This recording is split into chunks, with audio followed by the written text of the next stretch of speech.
Bharatiya Janata party का नया राष्ट्रीय अध्यक्ष कौन होगा? लोकसभा चुनाव के बाद से यह सवाल सबसे ज्यादा चर्चा में है। दरअसल जेपी नड्डा का कार्यकाल खत्म हो चुका है और नए अध्यक्ष की तलाश जारी है। सूत्रों के मुताबिक इसको लेकर हाल ही में भाजपा की उच्च स्तरीय बैठक हुई थी, जिसमें कई नामों पर चर्चा हुई। कहा जा रहा है कि इस बैठक में राष्ट्रीय स्वयंसेवक संघ के पदाधिकारी भी शामिल हुए थे। अटकलें हैं कि पहली बार भाजपा किसी महिला नेता को राष्ट्रीय अध्यक्ष बना सकती है। इसके अलावा ओबीसी वर्ग के एक नेता को भी यह जिम्मेदारी सौंपी जा सकती है। मीडिया रिपोर्ट्स के अनुसार हाल ही में दिल्ली में वरिष्ठ नेता और रक्षा मंत्री राजनाथ सिंह के घर पर 5 घंटे लंबी बैठक हुई थी। इस बैठक में भाजपा के साथ साथ आरएसएस के पदाधिकारी भी शामिल हुए थे। इसमें नए राष्ट्रीय अध्यक्ष को लेकर मंथन किया गया। इसके अलावा कुछ अन्य महत्वपूर्ण मुद्दों पर भी चर्चा हुई, जिसमें बांग्लादेश में हिंदुओं पर हो रहे हमलों पर चिंता जाहिर की गई। इस बैठक में गृह मंत्री अमित शाह, महासचिव बीएल संतोष, संघ महासचिव दत्तात्रेय होसबौले और संयुक्त महासचिव अरुण कुमार शामिल थे। सूत्रों का कहना है कि भारतीय जनता पार्टी के नए अध्यक्ष को नामित करने के लिए राष्ट्रीय स्वयंसेवक संघ की सहमति महत्वपूर्ण होगी। ऐसे में नए राष्ट्रीय अध्यक्ष की तलाश के लिए आरएसएस के वरिष्ठ पदाधिकारियों से भी राय मांगी गई है।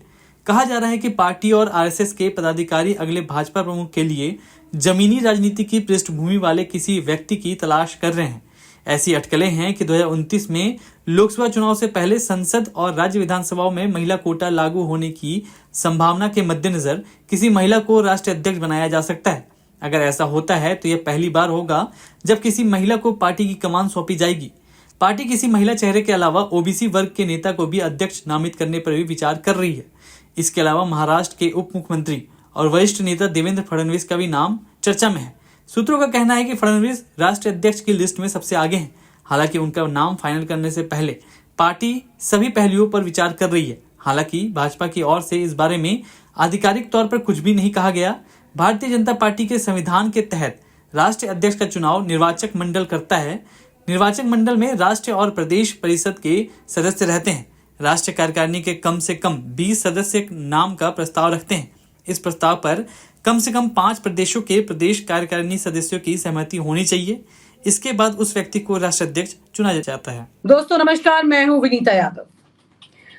नरेंद्र मोदी की तीसरी बार सरकार बन गई, लेकिन सरकार बनने के साथ साथ उनके लिए यहाँ पर तमाम तरह की परेशानियां खड़ी हो गई। लेकिन साहिब है कि मानते नहीं। साहिब ने ये तय कर लिया है कि वो अपनी पुरानी आदतों को नहीं छोड़ेंगे, उसे नहीं भूलेंगे। पुरानी आदतों से तात्पर्य कई सारी बातों के साथ है। अगर आप इन पुरानी आदतों को सोचे समझें तो आपको समझ में आएगी ये बात कि नरेंद्र मोदी जो हैं वो अपनी पुरानी आदत, मतलब गुजरात के समय से जब वो मुख्यमंत्री थे तब से अगर उनका इतिहास आप उठा लें तो आपको दिखाई देगा कैसे उन्होंने संघ में भैया जी जोशी, प्रवीण तोगड़िया जैसे नेताओं को साइड कर दिया। वजह थी फैसले पर एकमात्र खुद का पूरी तरह से कंट्रोल होना। वहीं पर उन्होंने राज्य में ऐसा सिस्टम बनाया मुख्यमंत्री रहते हुए कि उनके अलावा उस पूरे राज्य में कोई कुछ नहीं कर सकता था। सबकी जासूसी होना, किसी के पास वो पावर नहीं देना, शक्ति नहीं देना कि कोई फैसले ले सके। गुजरात के फैसले लेना, उसके ऊपर उसका क्रेडिट लेना, सब कुछ सिर्फ और सिर्फ एक व्यक्ति के हाथ था और वो था नरेंद्र मोदी। गुजरात से वो दिल्ली पहुंचे 2014 में। दिल्ली आकर उन्होंने इसी आदत के साथ अपने काम की शुरुआत की। आते के साथ उन्होंने सबसे पहले उन लोगों के साथ काम किया जो कि उनको आगे लाने की कोशिश कर रहे थे। पहले उनका सहारा लिया और बहुत लोगों को फिर एक तरफ झटक दिया, पटक दिया, बहुत कुछ किया। अब यहाँ पर नरेंद्र मोदी 2014 के बाद यानी 2016 तक अगर आप देखते हैं तो बहुत सारी चीजों पर धीरे धीरे केंद्र में आने के बाद कंट्रोल बनाने लगे। अब कंट्रोल जब वो बना रहे थे, सबसे पहले वो कंट्रोल उन्होंने बनाया अधिकारियों पर। एक मैसेज ऐसे फ्लोट किया गया कि जितने अधिकारी हैं सब के सब नरेंद्र मोदी के डिसिप्लिन से डरने लगे हैं, सब समय पर दफ्तर आने लगे हैं और अब अधिकारियों की ये सरकारी नौकरी वाली तरीका जो है वो अब खत्म हो गया है, वो ट्रेंड फिनिश है। अब रात रात तक अधिकारी रुकने लगे, काम करने लगे। लोगों को लगा सिस्टम बहुत अच्छा चल रहा है। अगर ये सिस्टम अच्छा चलता तो इसके रिजल्ट भी अच्छे आते। रिजल्ट चुनाव में जब जब उन्होंने बताए वो खुद घिर गए। और वो घिरे ऐसे कि लोगों ने ये बता दिया कि आपने जो कहा वो खोखला है। और आज तो पिछले 10 साल का विकास खुलकर बोल रहा है। आए दिन सोशल मीडिया पर उनकी, मतलब जिस तरह से कहा जाए, कुछ शब्दों का इस्तेमाल जो है इसके लिए बनता है कि मतलब पोल खुल रही है लगातार, सड़क हाथ से उखाड़ दी जाती है। जगह जगह पर किस तरह की दिक्कतें आ रही हैं दिखाई दे रहा है। कैसे नरेंद्र मोदी के पर्यावरण मंत्रालय से लेकर हर मंत्रालय में, एजुकेशन मंत्रालय की आप बात कर लीजिए, शिक्षा मंत्रालय, 70 बार लीक हुआ है पिछले 10 साल में पेपर, ये राहुल गांधी कहते हैं।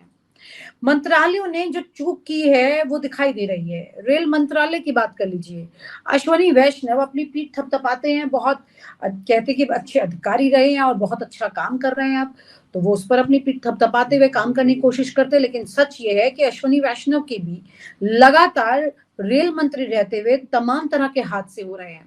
पहले हादसे होने पर इस्तीफा मांग लिया जाता था, अब तो इम्यून सिस्टम में सेट हो चुका है ये सब कुछ। वहीं पर अगर आप बात कर लीजिए कानून मंत्रालय की, तो कानून मंत्रालय का काम सिर्फ और सिर्फ लॉबी को फिक्स करना रह गया। और लॉबी फिक्स करने का काम भी कानून मंत्रालय के मंत्री के पास नहीं रहा, इसका काम भी अमित शाह के खास खास ऐसे नेताओं के पास रहा जो कि अपने मंत्रालय का काम छोड़कर अमित शाह का ये काम कर रहे थे कि कानून मंत्रालय में कौन कौन सी फाइल कैसे आगे बढ़ानी है, नहीं बढ़ानी है, क्या सेटिंग करनी है, बहुत कुछ। इस दौरान लगातार सीधे सीधे जुडिशरी पर सवाल उठने लगे। ऐसी आवाज उठकर सामने आ गई जिसमें ये तक बता दिया गया कई वकीलों द्वारा कि कैसे वकील जजों के साथ में सेटिंग बना रहे हैं, नेता उनके साथ दिन में बैठते हैं, रात को जाम साथ में शेयर करते हैं और फिर उसके बाद फैसले बदल जाते हैं। बहुत कुछ हुआ, बहुत कुछ इस बीच। अब बड़ा सवाल ये है कि ये तमाम मंत्रालय हैं पिछले 10 साल में सिर्फ नरेंद्र मोदी ने चलाए। सब जानते हैं कि कैसे पीएमओ ने हर फैसला इस देश से जुड़ा हर मंत्रालय का खुद लिया। जहां पर भी अच्छे खासी कीमत की बात थी, मंत्रालय के फैसले की बात थी, उसके टेंडर की बात थी, छोटे से छोटा बड़े से बड़ा हर वो अधिकारी मंत्रालयों में सेट कर दिया गया जो सीधे पीएमओ को रिपोर्ट करता रहा। और जो मंत्री हैं उनकी टीस बड़ी इसलिए है क्योंकि इन मंत्रियों की तो कोई औकात ही नहीं रखी गई, क्योंकि उनके पास जो भी काम था वो छूटा ही नहीं उनके पास, वो तो पीएमओ के पास चला गया। देखने को मंत्री के सिग्नेचर हैं लेकिन काम करने को पीएमओ के फैसले। जो भी फाइलें आती थी उस पर एक शब्द नहीं बोल सकते मंत्री, और ऐसे फाइलों पर साइन होकर चले जाते थे। अगर मंत्री फाइल खोलकर देख भी ले तो कोई फर्क नहीं पड़ता। इस तरह की तस्वीर के साथ लुटियंस में बैठ करके प्रधानमंत्री नरेंद्र मोदी ने इस देश के ना जाने कितने फैसले लिए, ना जाने इस देश की आर्थिक व्यवस्था के हजारों करोड़ के फैसले लिए। मैं ये नहीं कहती कि सारे फैसले गलत रहे होंगे, लेकिन रिजल्ट उस तरह से नहीं आए जितने बड़े कैनवास पर होने चाहिए थे। बड़ा सवाल यहाँ पर यही उठता है। इसके साथ सबसे बड़ी बात यह है, आज की तारीख में भी जो तीसरी बार पहले की तरह जो कहा वो पार, ऐसा नहीं हुआ। 400 पार के नाम पर मुंह की खानी पड़ी नरेंद्र मोदी को, और ये बात उनके ऊपर उल्टी पड़ गई। अब हुआ ये कि यहाँ पर देखा जाए तो उन्हें इस हार, ये जीती हुई हार कहा जाएगा, इसकी उल्टी जो की वो योगी आदित्यनाथ पर कर दी। लेकिन अभी भी वो कहीं से भी अपने रवैये में बदलाव नहीं ला रहे हैं। उनके रवैये की परिस्थिति ये है कि नरेंद्र मोदी जो भी काम कर रहे हैं उसमें अपने पीएमओ से ही सीमित हो, ऐसा नहीं है। अभी भी पिछले 10 साल की तरह साहिब जो हैं वो सारे मंत्रालयों पर पूरा कंट्रोल रख रहे हैं, ऐसे टाइट करके सारी चीजें चल रही हैं। इसीलिए उन्होंने अपने सबसे ज्यादा मंत्री ऐसे के तैसे रख दिए, उनमें बदलाव नहीं किया, क्योंकि पहले ही चंद्रबाबू नायडू और जेडीयू के साथ जो समझौता है उसके चलते कुछ लोगों को उन्हें ना चाहते हुए गले से उतारना पड़ेगा। लेकिन अपने जो लोग हैं वो पहले से ही उस खांचे में, उस सांचे में ढल चुके हैं, जिसमें उनको ये पता है कि जो कुछ भी फैसला है वो ऊपर वाला लेगा, ऊपर वाले के पास ही फाइल जाएगी, वही बताएगी क्या होगा। लेकिन यहाँ पर इस बार कुछ ऐसे हैं, जैसे शिवराज सिंह चौहान की बात कर लीजिए, जैसे नितिन गडकरी की बात कर लीजिए, राजनाथ सिंह भी थोड़ा थोड़ा करके फुदफुदा रहे हैं, बोल रहे हैं, चीजें बता रहे हैं कि अब वो भी थोड़ा बगावत के रूप में आ सकते हैं, लेकिन खुलकर कुछ नहीं कह रहे हैं। खुलकर बोलने वालों में शिवराज सिंह चौहान और नितिन गडकरी हैं।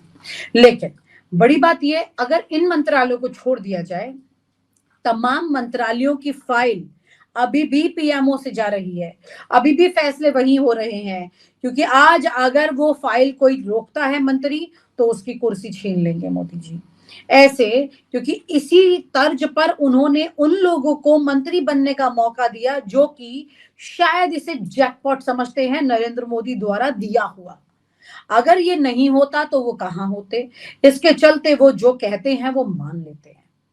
यानी कि नरेंद्र मोदी अभी भी उनके लिए भगवान बने हुए हैं, और इसके चलते वो देश के अहम मंत्रालयों के तमाम फैसले आज भी आंखों पर पट्टी लगाकर फाइल भेज देते हैं पीएमओ के पास।